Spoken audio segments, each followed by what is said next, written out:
Gagawa tayo ng low-carb puto bongbong. Una po natin gagawin, maglagay lang ng coconut flour sa mixing bowl. Next, green dahan lupin flour and green dahan santan gum.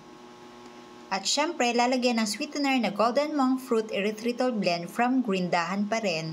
Haluin ng maigi lahat ng mga dry ingredients. If you love this recipe, please like and share and follow me for more low-carb recipes and health tips. Ngayon, hahatiin ko po itong mixture into 3. Itong first mixture ay gagawin kong violet color.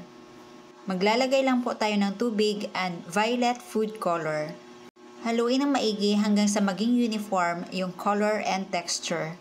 Kailangan ma-achieve natin ang dough-like consistency and texture.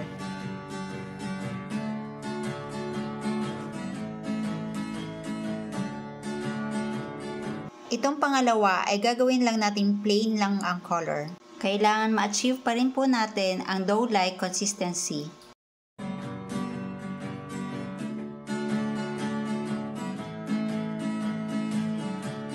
Then, set aside. Dito naman tayo sa pangatlong mixture. Ito naman ay gagawin nating yellow color. Just repeat the procedure. Sa tindahan, low-carb essentials ay kumpletong matatagpuan.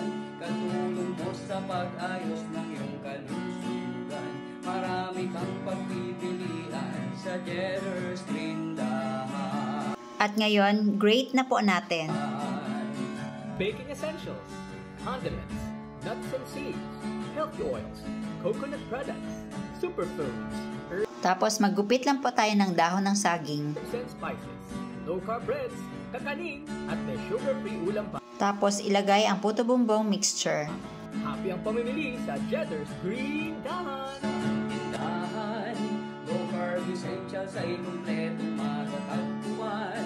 Katulong mo sa pag-ayos ng iyong kalusugan.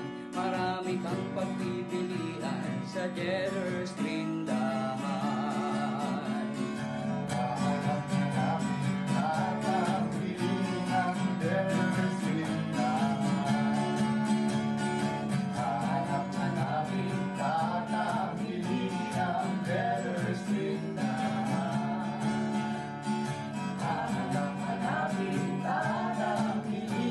Ngayon, steam na po natin ito for about 20 to 30 minutes. Habang naghihintay na maluto ang puto bongbong, gagawin po muna natin yung latik. Cook over medium heat lang po ito.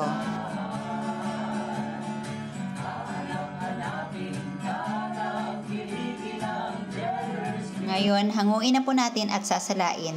At ito na po ang ating coconut oil at ang ating latik. Ngayon, mag-plating na po tayo.